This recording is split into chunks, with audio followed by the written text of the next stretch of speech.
Where am I? What happened to me? Just an ugly piece of steel painted orange. 8? All right, it's time to get serious. I remember everything now. The treachery, the betrayal, and it is not going to end here!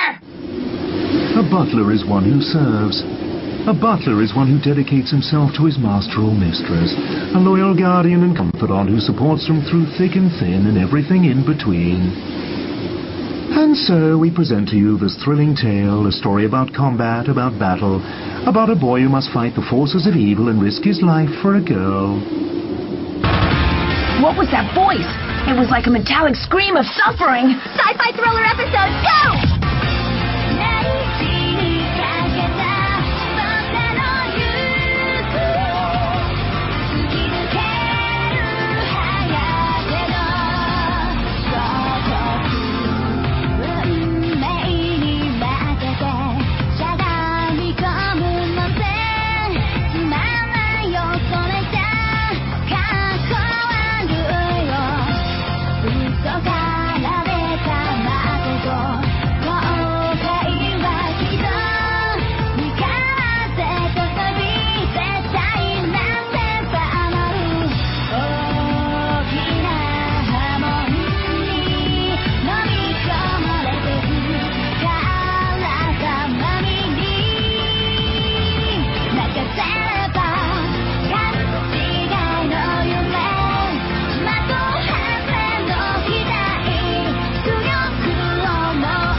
Even Peter has had enough. Hindi pala bagay sa'yo ang uniform ng mga butler. Ha?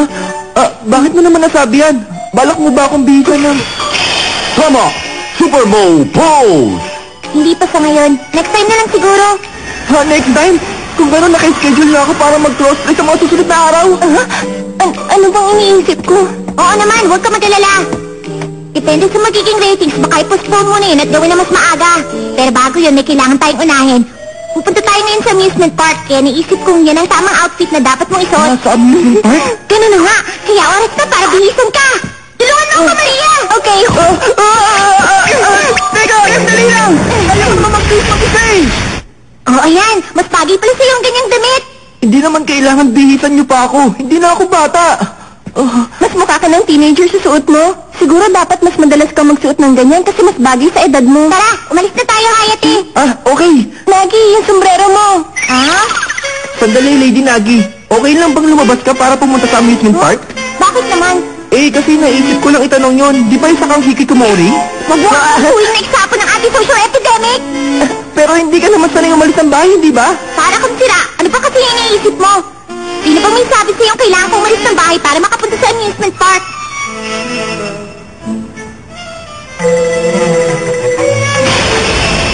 Nasa loob lang naman kasi yon ng mansyon. Wow, ang ganda! Bahay pa to ni Michael!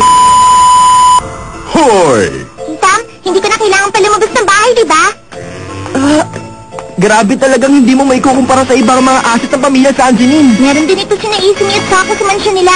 Parang playstay na rin kayo dahil sa dami ng mga pag-aari nyo. Halos lahat meron na kayo.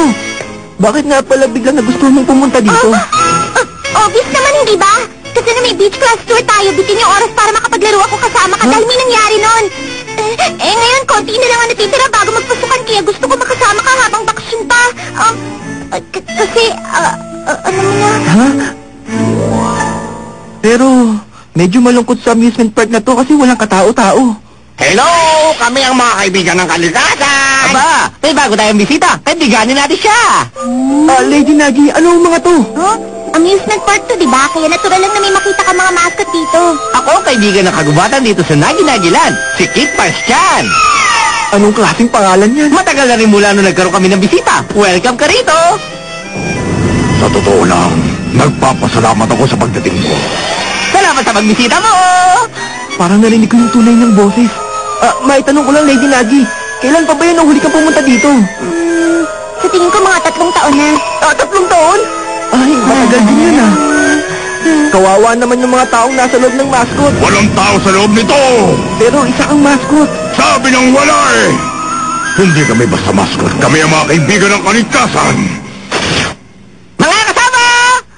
Gawin na natin ang Nagi-Nagi Dance!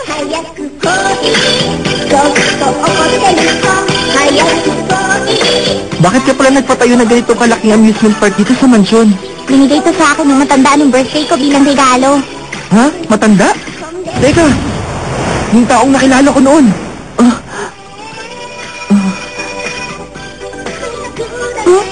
Bakit ang tahimik mo? Wala lang. Regalo niya pala ito para sa'yo ng birthday mo. Maswerte ka, Lady Nagi. Siguro talaga mabait yung lolo mo. Hindi no, yun ang akala mo. Ha? Bakit? Mali ba ako? Kung inaakala mo mabait siya, tumingin ka muna sa paligid mo. Tumingin sa paligid? Ang mga rides kasi sa amusement park na to ay merong minimum height restriction na 140 cm, 140 at 140. Madaming ang ride sa amusement park na to, pero hindi naman ako pwedeng sumakay. Napakalaki ng ginastos niya para lang asarin ka. Kahit kailan hindi gagawa ang matandang yun ng anumang bagay na makakapagpasaya sa akin. Kaya nga galit ako sa kanya eh. Maliit pa kasi siya, kaya hindi siya pwede sumakay sa ride. Pero ikaw, pwede ka na, di ba? Pumunta na kayo rito! Nandito na yung unang tao sasakay sa ride natin!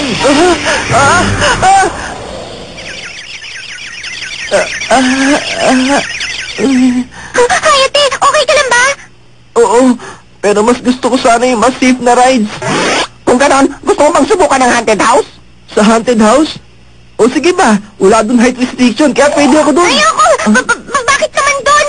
Nakakatakot na sa haunted house na yun, no? Ayoko nga pumasok doon! Nakakatakot naman talaga sa mga haunted house eh. Alam ko yun. Hindi naman ako natatakot eh. Delikado lang kasi doon. Baka may maapakan ka pang butas sa sahig at mahulog ka. Hindi maganda to. Sa lagay na to, baka hindi na sila pumasok sa haunted house. Sayang lahat ang pinractice natin. Pero kung paiiyakin natin ang amo natin, baka masisanti pa tayo. Nako, problema yun. Sige, ako muna ang papasok, tapos i-check ko kung delikado nga sa loob. Kung gusto mo talaga, sige na nga, bahala ka. Papasok siya. Papasok ba siya nang walang kasama? Tapos doon natin siya itrap. Gagawin natin yun? Sige, papasok na ako. Mag-iingat ka. Ang ganda ng pagkakagawa nila sa haunted house na to.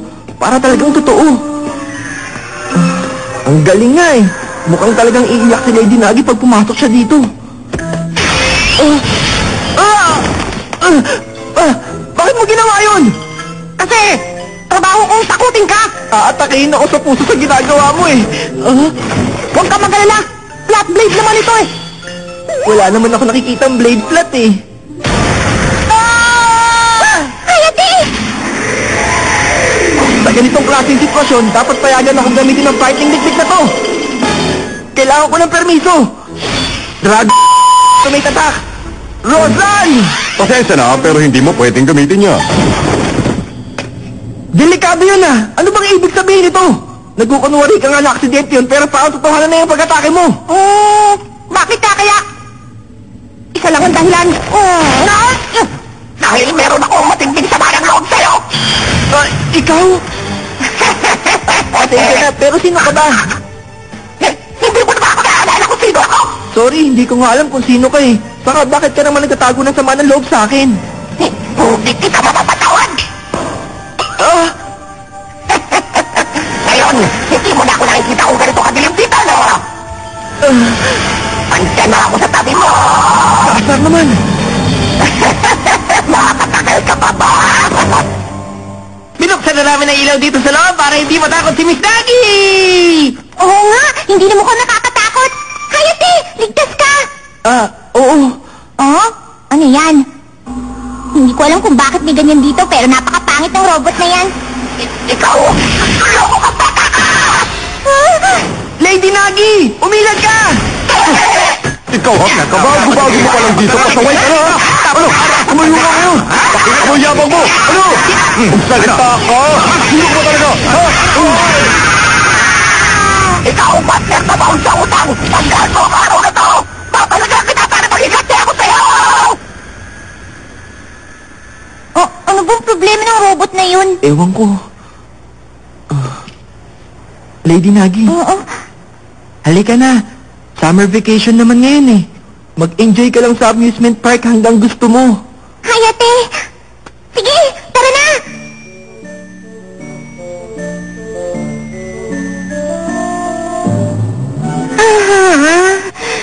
Nakakaboy naman dito.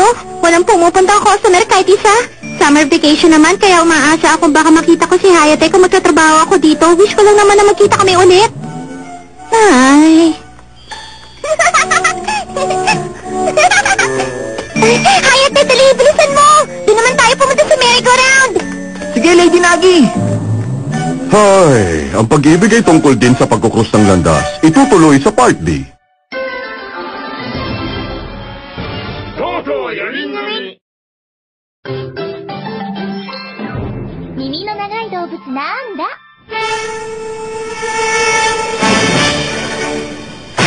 Mikado Hyper Energy Fuji Susuno Experiment Area.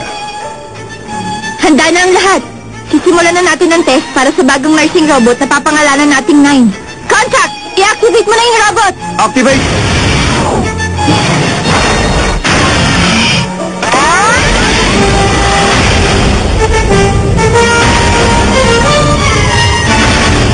I-set up ang target! Nursing robot missile fire! Natamaan po lahat! Magaling! Nursing laser fire! Okay, i-activate mo na ang Tiger Rosanina. Yes, Chief. Kahit paano'y sinubukan pa rin namin yon. Tagumpay ang experiment. Mula ngayon, hindi na magkakaroon ng mga kaaway ang mga matatanda.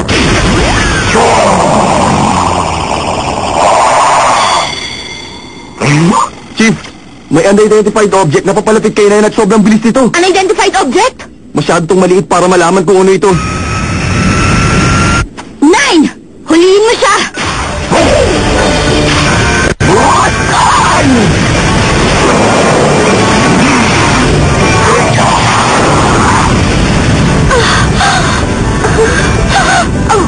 Ang robot 9 ko! Ayos! Nakuha ko na ang control chip! Insert!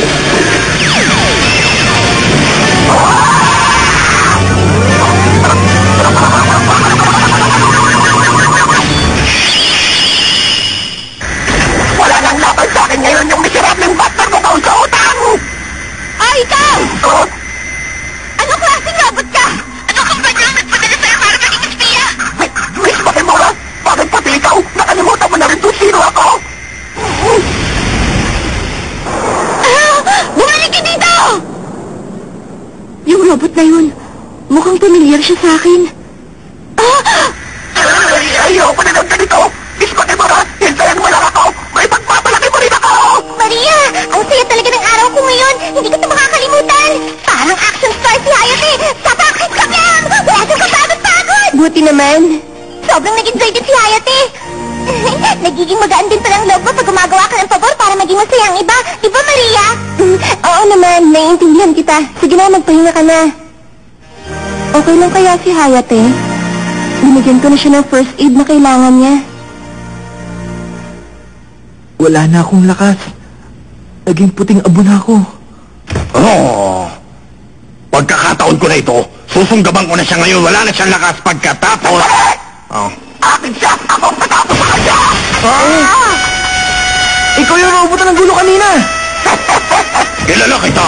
Ikaw si H, yung nursing robot na lumabas sa episode 3 at natalo ni Hayate! Kailan mo kung sino ako? Tama! Bakit ikaw lang nakakaalala kung sino siya? Hindi ako tulad mo. Ikaw kasi, lagi kang sitting pretty. Bilang bida sa series na ito, lagi kong pinapanood ang anime nito linggo-linggo, kaya kabisado ko na ang opening kahit nakapikit pa ako. Walang sawa akong pinapanood ang opening dahil yun lang ang section kung saan ako pinapakita. At ang 8 na ito ay nasa pareho ding sitwasyon. Wala siyang showtime sa buong series, pero pinapakita siya sa opening. Kaya napansin ko yun. Kahit yung mga tao sa tabi niya, hindi ko pa nakikita.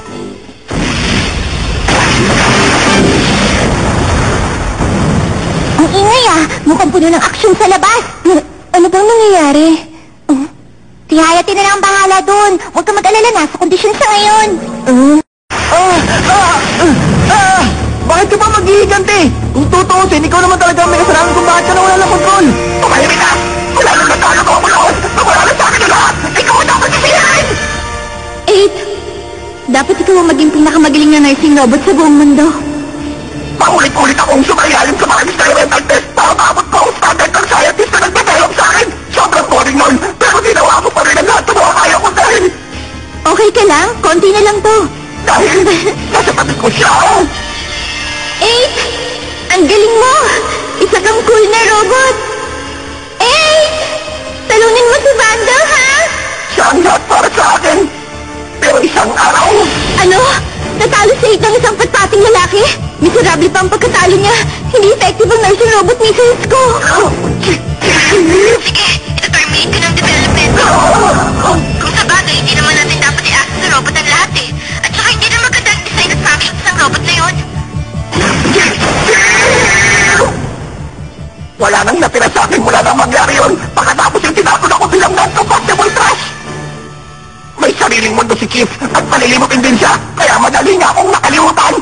At ngayon ay may dinedevelop na siyang bagong nursing robot. Pero hindi ko matatanggap kapag yung puso ko ay tinapon din parang basura. Gusto kong manumpalik ang kanyang ngiti kaya Hayate, kailangan matalo ko na at yung bagay na lang nakapit guys. Hindi ako napatakot sa inyo.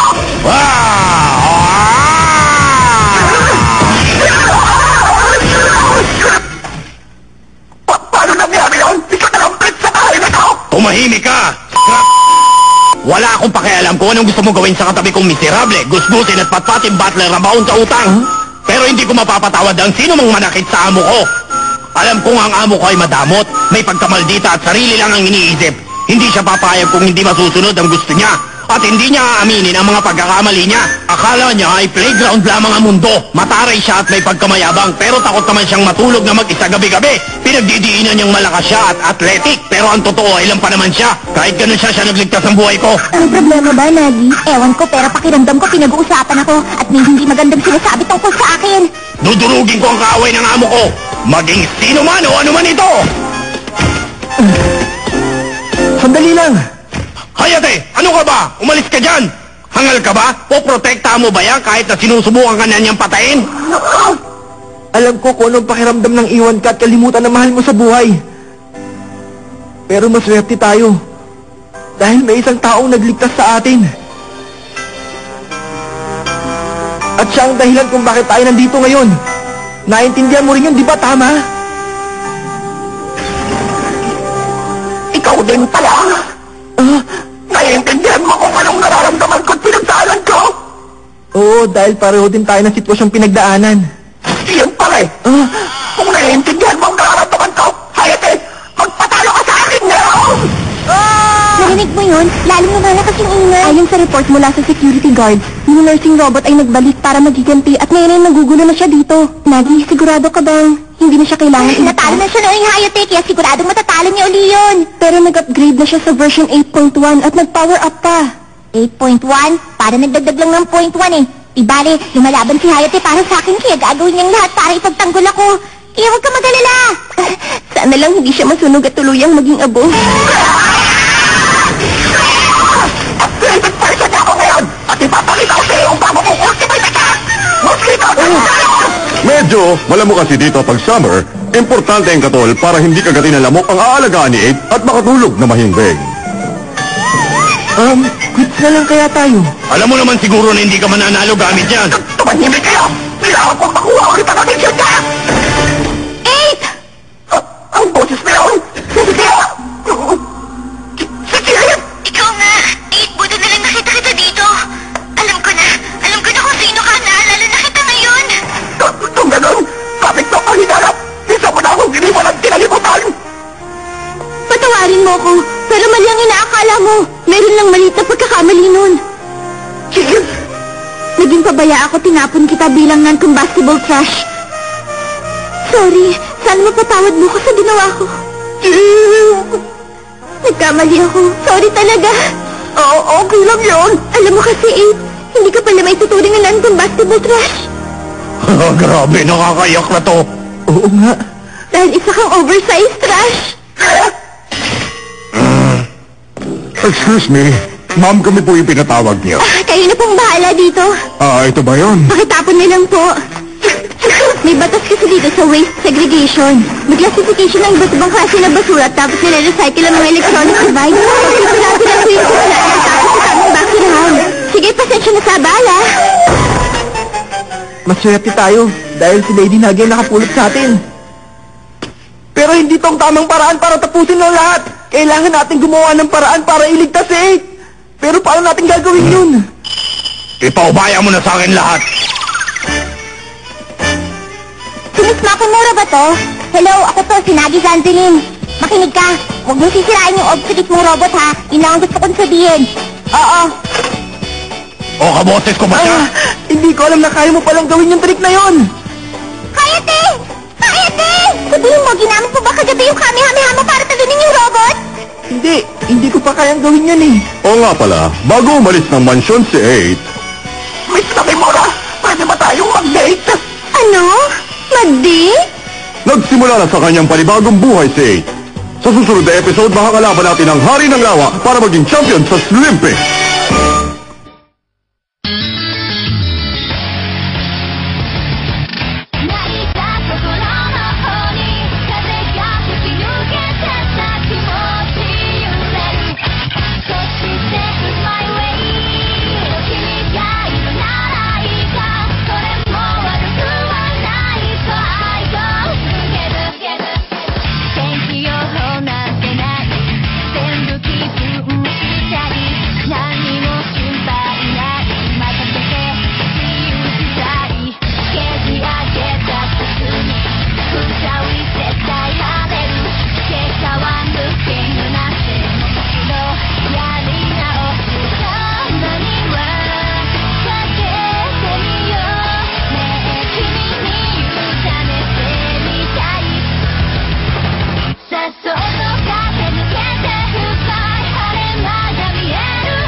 Had trouble getting her words out, so today I'm here to give her a helping hand. Oh, goody. Thank you, Nagi. So basically this song is, well, slow like you, and then it's cooked down and thickened to form a glaze, and then you pour that over meat when it's done. Sorry, but I don't think that made any sense. Whatever, it's a nice song anyway. Thank you, Nagi. Bye for now. This time it's fishing. Let's catch all we can. We'll start with fly fishing. Isn't it kind of hard to start off at that level? Not at all. In that I Love Fishing manga, Senpai caught all kinds of fish that way. And if he can do it, then I can Mistress, too. you really need to stop mixing up manga and reality, you know? Hit. Next on Hayate the Combat Butler, who came up with onomatopoeia? I love it. Bang, beat, splash! When we were alone, he was so close to me. We'll be pushing it into the red zone as usual.